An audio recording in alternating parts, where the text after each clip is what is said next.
Lesgeza indaba zo-1 KZN TV oyifundela usamukeliso kaNgqulunga ngikubingelele mbukeli asibhekele ihamba phambili osukwini namhlanje. Kushunyalelwe elokubhalisela ukuvota kunxuswa intsha ibe nezwi kuhulumeni kanti kugujwe kweminyaka yechweba laseRichards Bay. Osopolitiki bebephume ngobuningi babo eThekwini ukuvakashela izikhungo zokubhalisela nokuzihlola ukuhlulwa abavoti lwaka-IEC usuku lokuqala namuhla lwempelasonto ukubhalisela ukuvota. Namuhla impelasonto yokuqala u-IEC ayimemezela yokuthi kuzobhaliselwa ukuvota esikhungweni sisihambele eThekwini kubonakale isibalo sabantu sikhula kancane ngokusho kwamaqembu ezepolitiki athi u-IEC uvule ngesikhathi noma zikhona izinselelo ezikhona kwezinye zezindawo. Lokho liqalile usuku namhlanje izikhungo zivulwe ngo-8 and kuzo zonke engizihambelile eDurban Central zivule ngaso isikhathi 8 o'clock. However, kodwa indlela abantu abangena ngayo ihamba kancane kakhulu ngoba kulesi sikhungo nje sikukho so okuyi Clarence Primary School there's only been about 7 people in. Abanye babaholi baqala ezikhungweni okuyizona abavotela kuzona ikakhulukazi khona la esifundazweni KwaZulu-Natal. Sinelisekile ngesikutsholayo ezikhungweni eziningi noma zikhona izikhungo ezimbalwa esithole kulabo abasibhekele ezikhungweni ama-party agent ukuthi ayivulanga ngesikhathi. Kodwa masibuka zonke izikhungo iningi lazo kuwonke amawodi awu-921 KwaZulu-Natal sithola ukuthi u-IEC uyihlele ngokwanele. Izikhungo zakhona zonke zivule ngesikhathi iningi lazo. Lokho kwenze sabona ukuthi umsebenzi wethu uzohamba ngendlela ekahle. Isikhathi ke lesi right sokuthi mangabungakayi ukuyobheka ukuthi wena uregistile yini, isikhathi sokuthi ugijime manje uye kobheka ngoba kuzovalwa ngo5. Kodwa kusasa futhi kuzobe kuvuliwe kusukela ngo7 ekseni kuze kuyoshaya u5 wantambama. Uma ufuna ukuguqula isimo obhekene naso songayithola insiza kusebenza kumasipala, uma ngabe ufuna ukwenza njengalabo abanye abaphume ngobuningi babo eziteshini abazobheka ukuthi istatus sabo sithini, nawe yenza njalo konzokwazi ukuvota ngomhla ka4 kuNovember 2026. U-IEC kuyisithangamisa bezindaba obenaso namuhla uveza ukuthi zikhona izikhungo eziphazamisekile engavulanga ngesikhathi ngenxa yembhikisho. Usuku lakusasa lusaqhubeka nokuthi abantu bazihlole baphinde bebhalisele ukuvota njengoba kulungiselelwe ukhetho lohulumeni basekhaya oluzoba ngomhla ka4 kuNovember kulonyaka. Kuteboho Sibisi wezindaba ze1 KZN TV uChannel 261 ngiseThekwini. Usekela hlalo we-IFP kuze lonke uThembeni kaMadla ophamthetho ugqugquzele intsha kuba kube yiyo esukumela phezulu indaba yokuyovota kuzwakalisa ke ilakalayo njengoba ke ihleli emakhaya kaMadlopha ukusho lokhu ngenkathi ke igqugquzela ukuba abantu ke babhalisele ukuvota ngempela sonto. Amaqembu ezepolitiki ahlukene abonakala ephume izikalo zonke egqugquzela umphakathi uphume ngobuningi bawo uyobhalisela ukuvota njengoba bekuyimpela sonto yokubhalisela ukuvota ebeyiqhutshwa abenhlanganisi mele yengamela ukhetho kuleli iIEC. Usekela hlalo we-IFP kuzwelonke uThembeni kaMadlopha Mthethwa uhambele ezinye zezikhungo eMpumalanga ukubheka konke ukuthi ngabe kuhamba kahle yini kanti bese egqugquzela intsha uba iphume ngobuningi bayo ukuyobhalisela ukuvota. Ukuhlala kwabe emakhaya abantu abasha kuyayidala inkinga ngoba basuke basa ukuhlala ungayi kovota ungayi kobhalisela ukuvota basuke besepota umuntu owehlulekayo ophambi kwabo. Uma bengafika baphume babhalisela ukuvota bese bengasayivoteli inhlangano ephethe ngoba uma ngabe bekhala basuke bekhaliswa ukuphatha kwaleyo nhlangano bavotele ezinye inhlangano especially iIFP kungaba mkhulu ngempela umehluko. UkaMadlopha Mthethwa uthi alikho linye ithuba lokuthi abantu bashintshe isimo sendawo abahlala kuyo okudlulela ukuthi baye kuvota. Thembe ukuthi sokwazi ukwenza umehluko. Ngikhuluma ke ngeexperience uma ubuka into esiyenzayo KwaZulu-Natal umehluko omkhulu kakhulu ukuthi mabengaphuma nje ikakhulukazi labo abayihlalele ngendlela ezahlukahlukene beze ukuzobhalisela ukuvota namhlanje kusasa bobe benze umehluko omkhulu empilweni zabo nasempilweni zeingane zabo beze ngisho ngaba bakaqeda ukuthi bacabanga ukuthi bafuna ukuvotela yiphi inhlangano kodwa mina bengathanda ukuthi bafike babhale bese bavotela iIFP kodwa kwamanje nje abaphume bonke bazobhala. Elinye lamalungu eIFP kule ndawo lithembisa ushintsho kulomphakathi uma bengathola ithuba lokuphatha. Basibusa lomkhandlu ngoba siyazi IFP inhlangano yabantu, inhlangano eyazisayo amasiko abantu kanye nenkolo yobuKristu nenkolo zonke ezikhona esiyazihlonipha. So sithi IFP sizimisele ukuba sisebenzisana nama stakeholders wonke akhona endaweni ukuze silo nobugebengu sikhona ukuthi ingane zakithi zifunde, sizinikeza ama opportunity amahle. Siyayibona iprovince yaKwaZulu Natal kanye nabomasipala bakhona basebenza kahle kakhulu abaphansi kwe-IFP. Amaqembu ezepolitiki abonakala ephume enhla zonke ekhankasa iphinda gqugquzela abantu ukuba babhalisele ukuvota njengoba kulindele ukuthi kusingathwe ukhetho kumhla zilizine kuLwezi. Izindaba eziwani KZN TV bekuThabani Maphumulo eMpumalanga. Ichweba laseRichards Bay ligubheke iminyaka engama-50 lasungulwa okuwumlando kubalulekile embonini yezokuthutha nezohwebo eNingizimu Afrika. Obambeke njengomphathi kuleli chweba uWinnie Mpanza uthi ke lo mcimbi uhlonipha igalelo labasebenzi futhi ke ubheka ikusasa kuleli chweba njengoba ke lidlala indima enkulu ekuthuthukiseni umnotho wakuleli. Bekuyinjabulo yodwa ke ngesikhathi ichweba lakwa-Transnet Richards Bay ligubha ke iminyaka engama-50 lasungulwa.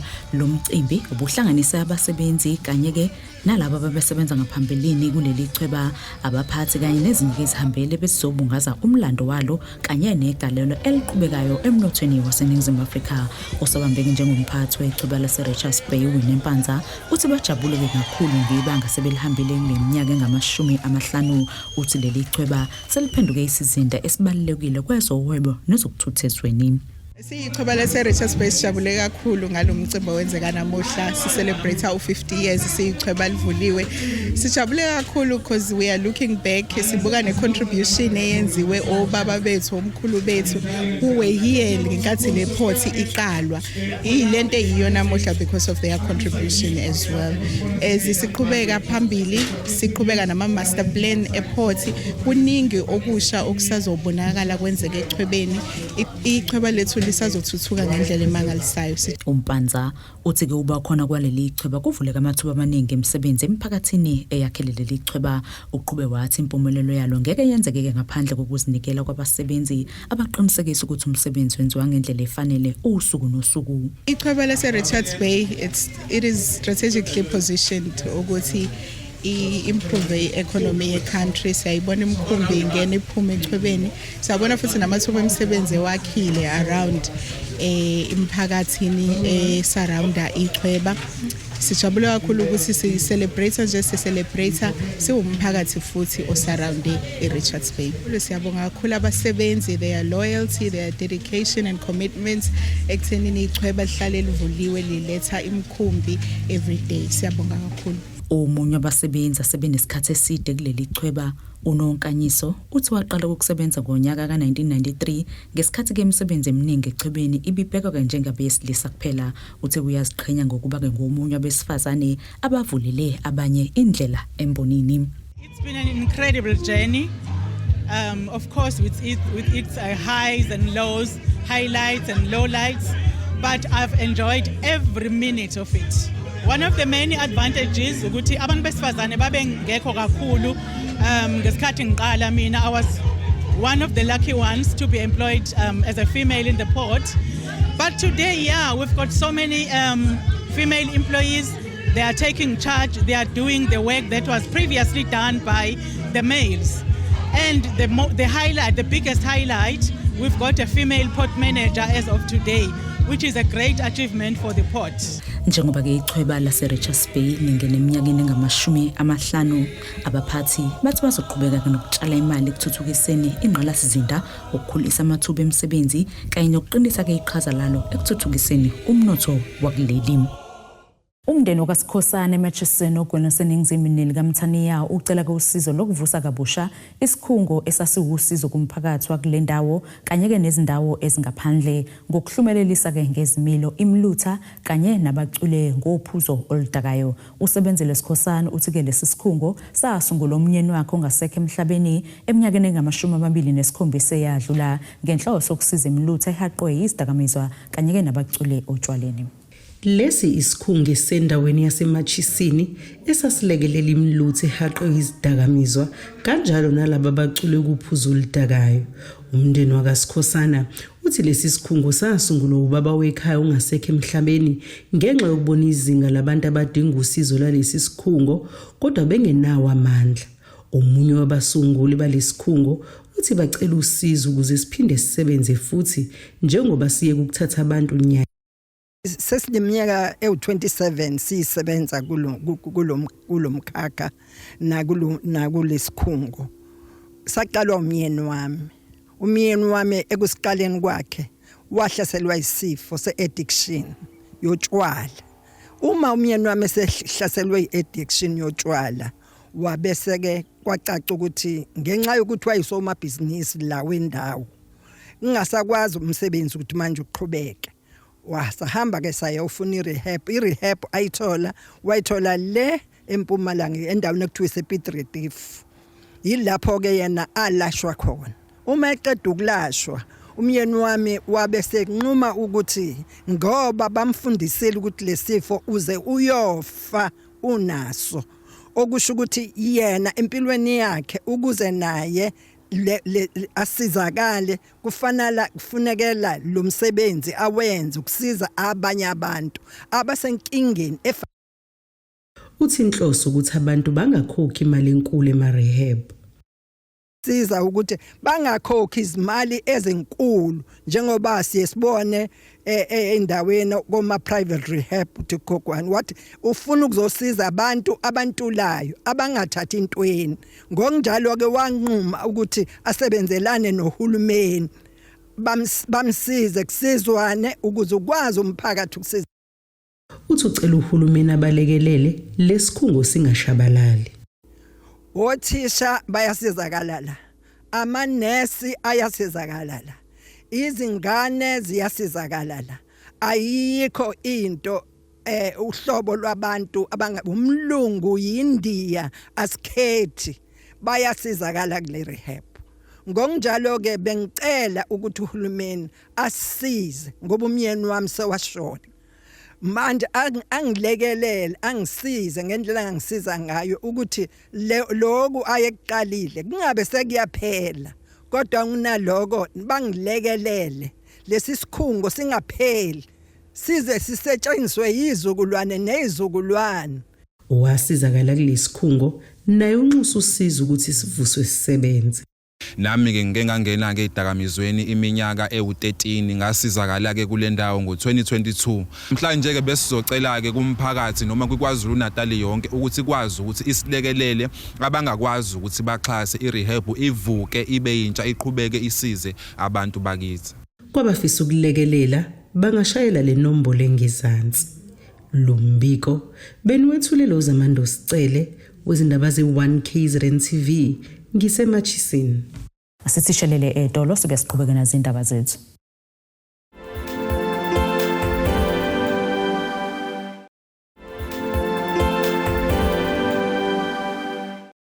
Asikwamukele ke mbukeli usabukela indaba ze1 KZN TV nazi kokuyizona ehamba phambili osukwini namhlanje. Kushunyalelwe elokubhalisela ukuvota kunxuswa intsha ibe nezwi kuhulumeni kanti kugujwe keminyaka yechweba laseRichards Bay. Njengoba ke izwe liqhubeka nokubhekana nezinselele ezahlukene okubala kuzo ubugebengu, udlame kanye nokungazinzi kwezenhlalo, abaholeki bezenkolo nezakhamuzi kwesifunde King Cetshwayo bahlangene empangeni emkhulekweni okhethekile okukhulekela ukuthula, uzinzo kanye nokuvikela kweNingizimu Afrika. Lo mkhuleko ubuhlelwe isihlangano ezahlukene zenkolo ngenhloso yokukhuthaza ubumbano nokucela ke ungenelela kaNkulunkulu ezindabeni ezithinta izwe.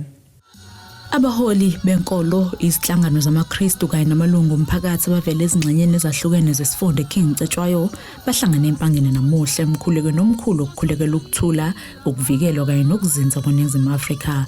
Lo mkhuleko ubizwa nge-Standing in Gap Prayer for People and Protection ubuhlelo kwezihlangano ezahlukene zenkolo ngenhloso yokuhlanganisa abantu kuba bathandazele ikusasa lezwe. Kusukela ekuseni isikhumbu zabantu siqoqa nenkabeni yedolobha empangeni lapho kuqaleke khona imash kanye neconvoy evela ezindaweni ezahlukene ngaphambi kokuba kuqhubeke inkonzo yomkhuleko. Abaholi benkolo bagcizelela ukubaluleka kokubuyisa ithemba kubantu nokubhekana nezinselelo ezithinta izwe ngokubambisana. Sihlele ndawonye lomkhuleko nama-fraternals wonke akule ndawo. Inhloso yomkhuleko sithe njengoba kumenyezeliwe ukuthi kunomhla ka-30 kuJuni ozayo asazi ukuthi kuzokwenzakalani.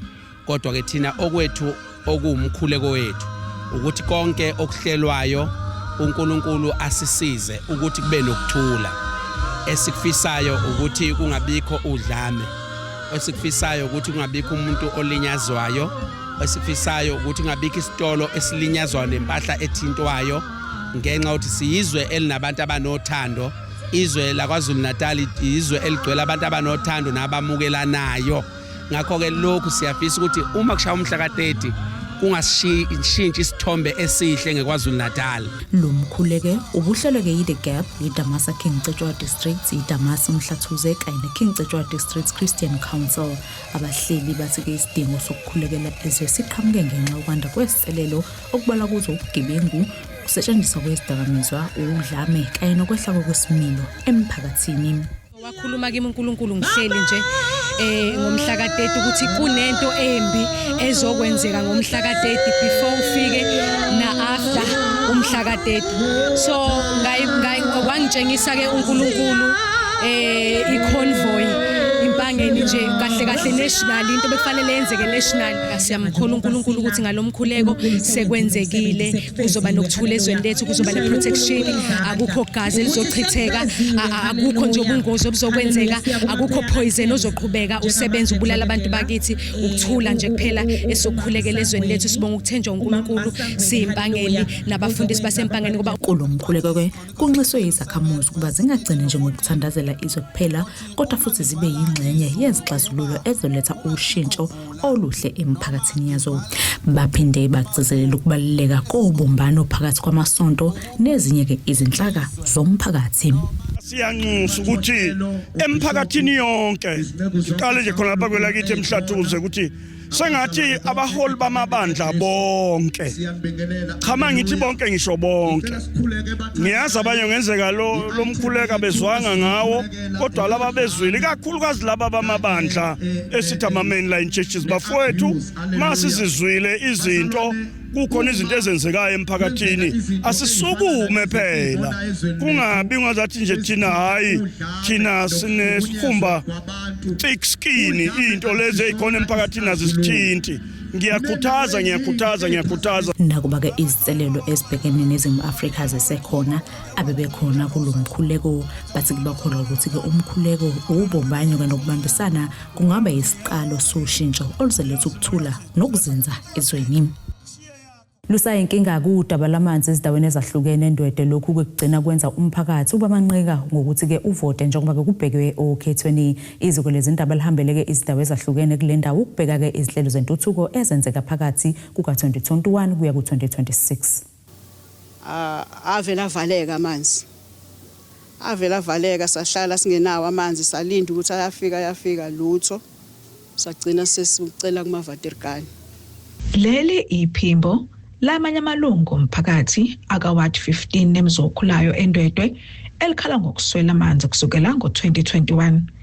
Leli lungu lomphakathi elingathandanga ukudalula nokuvezwa litho okubuhlungu ukuthi amaloli awakhe eduze kwemizi yawo amanzi bewayise kwezinye indawo kodwa nabo bengenawo. Sikwazi ukungena ngaphakathi edamini sikhelela amanzi ngoba kuthiwa akuvumelekile ukuthi singene sikha amanzi.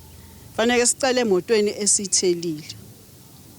Saze saphinda futhi sawuvala umgwaqo ngoba amaVatirikani aphuma phambi kwethu akha la sihlala khona amanzi thina sikwazi ukwathola kodwa futhi lawo manzi.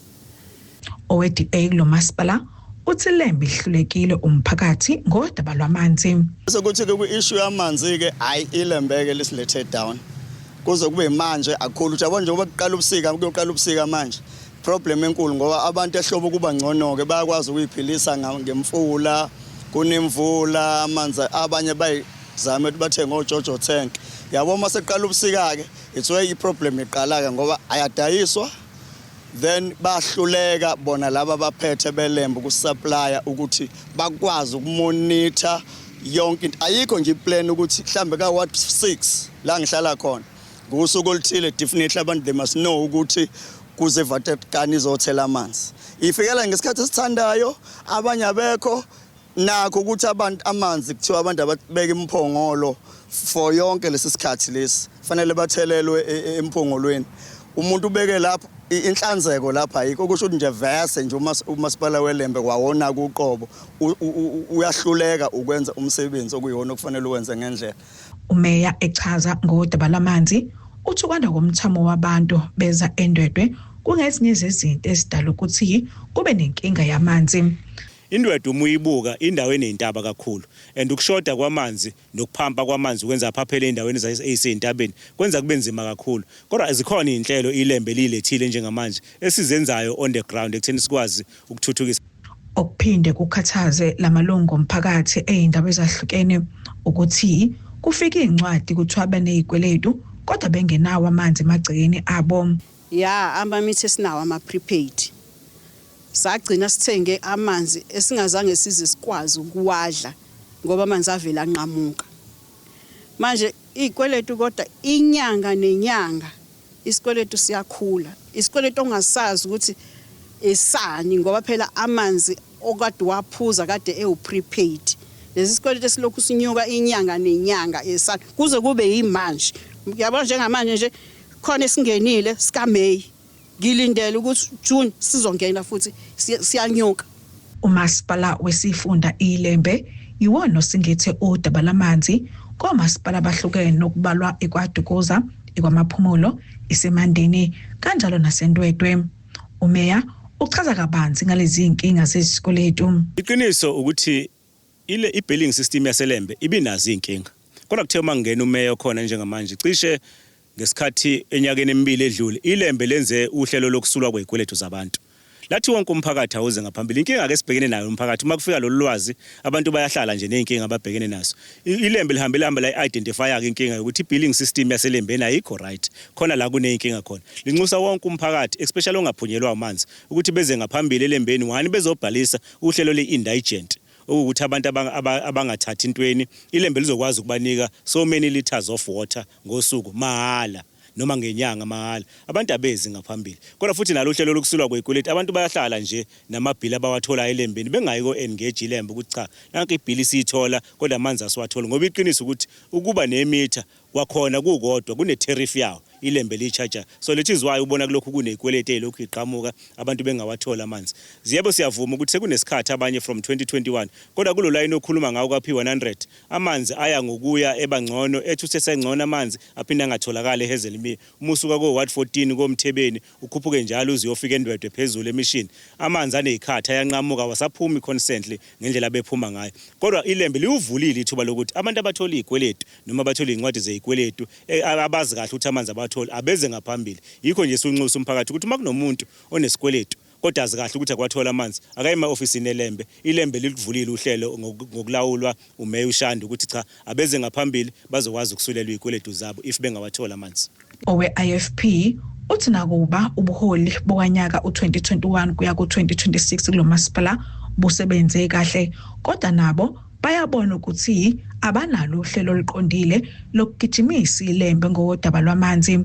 Uthi ziningi izinto abayibonile ezinhle zenzeka okubalwa ukwakhiwa kwamabridge kodwa kunezinye izindawo abaphinde bengagcoliseki kusona. Nakhana lapha kuhamba kahle khona phela zikhona ezinye indawo ekuhamba kahle kuzona emkhandlweni ngeke sigcine sesigxeka kukhona konke kukhona la kuhamba kahle khona la sesincome nathi khona siya understand ke sikumasipala waseNdwedwe ukuthi amanzi yiLembe ekuyilona elifanele li provide ngamanzi kodwa ke uma ngabe siphawula lento kuyizinga le local municipality kuye kuthiwe hayi iLembe kufanele lenze lokho but into ebalulekile ukuthi thina njengomasipala waseNdwedwe yipi ke iaction esiyithathayo ukwenza iLembe ukuthi li-account ngokungabi bikho kwamanzi kubantu baseNdwedwe phela abantu abahlala eLembeni abantu bahlala eNdwedwe so sinalo challenge ke njengamanje ukuthi asinayo iplan yoku-accountisa iLembe for that. Ngomhla ka4 November kulonyaka kuzoba nokhetho lohulumeni basekhaya lokho kusho ukuthi ubuholi obungene ngo2021 buzobe sephelelwe isikhathi. iANC kulo masipala yathola izihlalo ezingu19 ezibenza bekwazi ukuthatha izinqumo ngaphandle kokubambisana namanye amaqembu. Umfeko kuyena umeya owangena ngo-2021 echaza uthi kulesi sikhathi bekhona kuningi abakwenzile noma bezikhona izinselelo kodwa bakwazile ukwakha imigwaqo baphinde bakha isikhungo samahhovisi ezinhlekelele izinkundla zezemidlalo ukuze ulusha luzokwazi ukuthi liphume ebugebengini nasesidakamizweni liphinde futhi lezi zinkundla bekwazi ukwenza imali ngazo uma kukhona izinhlelo ezokuqasha ukuthi kwenziwe khona imicimbi uthi namaholo emawadini amaningi bakwazile ukuwafaka. Ikhona imigwaqo esibonile ukuthi yenzeka sikwazi ukuyenza. Akhona ama bridges sikwazi ukwenza njengomasipala waseNdwedwe including uMaxwell Hadebe Bridge lapha eWard 17 umuwelele endabeni yaseNhlosana la sikwazile ukuyakha khona. Kodwa futhi nawo umasipala sizamile ukuthuthukisa ngoba uma ufika nje kuma building kamasipala akuseyona into ekade iyona kuqala kune building elisha esilakhile lokuthuthukisa umasipala. Maduze kuzonyuka izindonga zenxangathela yezitolo ezoba seduze nedolobha okuzosiza ukudala amathuba emisebenzi kuthuthukiswa nomnotho walendawo. Odabeni lwemall njengomasipala waseNdwedwe okwethu umsebenzi ukulevel ground. Senze show ukuthi makufika ama-investors i-ground conducive for bona ukuthi bakwazi uku-invest eNdwedwe. Senzile ke njalo njengoba ubona uma ufika lapha sifaka ugesi, sifaka imigwaqo, sifaka amanzi. Bese silindeke manje udeveloper lokuyena ke ozokhuphula indonga lo nelease nomasipala waseNdwedwe. Usithembisile ukuthi by the end of June he will be starting building uqala ukukhuphula indonga ze-contract because sonke lesi sikhathi thina sesiqedile ithi process njengomasipala. Kanti kwakheka lenxangathela kulindeleke kuthathe izinyanga ezisishiyagalombili. Shopping center ngokwe agreement yethu besinawo babesinikeza ukuthi bazoyakha nje for 8 months then they hand it over to the shop owners noma ama tenants. Ama tenants asebedinga ukuba nenyanga ukulungisa ngaphakathi. So basically u9 months is enough ekutheni shopping center ibisiphelile. Lo mkhandlo wakhiwe izihlalo ezingu-37, i-ANC inezihlalo ezingu-19, i-IFP ezu-11, i-EFF zibe u4, i-AIC sibe sodwa, i-AFR sibe sodwa kanye ne-DA ibe nesodwa. Ngodabaho Sibisi wezindaba ze1 KZN TV kuchannel 261 ngiseNdwedwe. Asiphinde futhi seyitolo sebesiqhubeka nazo indaba zethu.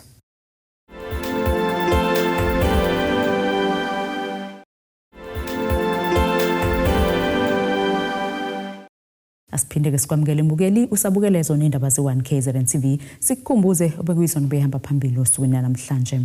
Kushunyalelwe elokubhalisela ukuvota kunxuswa intsha ibe nezwi kuhulumeni kanti kugujwe kweminyaka yechweba laseRichards Bay. Ake sibheke ngosini yezomnotho. Izimakethe zivale irandi lu-60.50 maqhathaniswa nedola laseMelika libo 21.78 cent maqhathaniswa nopondo waseBritain libo 18.89 cent maqhathaniswa ne-euro lase-Europe igolide lona belu $4,153.21 cent ounce olengahluzwa wona u$79.85 omphongolo. Ake sibheke ngosini yezemidlalo. Umgijimi wesifazane waseNingizimu Afrika uGerda Steyn osemkatshubomvu uvudalukethe ugijima umjaho walonyaka weComrade Marathon njengokugcina ikhoko kube yikhubala lokunqoba kwehlandla lesihlanu ukukhushuka aBrand okusuka eThekwini kubhekwe eMgungundlovu ngeledlule. uGerda na-36 akagcinanga ngokuqoba lomjaho wehlandla lesihlanu kodwa kuphinde waqopha irekhodi lesithathu nokungelesibili le-aBrand ukukhushuka ngesikhathi ke esi5 hours 44 minutes 53 seconds ephula ke elika 5 hours 49 minutes and 46 seconds aliqophe ngonyaka u2024. Usaphethe ke nelinye ledandan kwehliwa lika 5 hours 44 minutes and 54 seconds aqopha ke ngonyaka u2023. Nasike isimo sezulu esingalindeleka.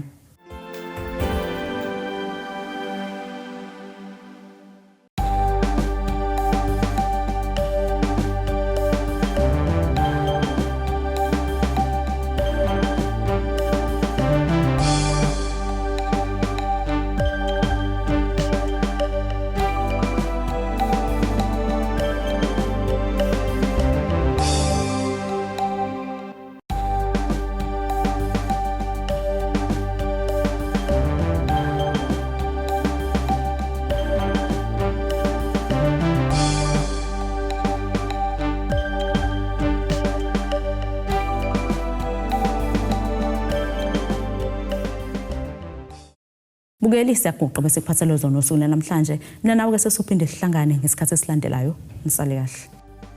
Abethuli bethu bezindaba baxhaswe iThulis Bayview Bridal. Ungabashayela kulezi zinombolo ezivelile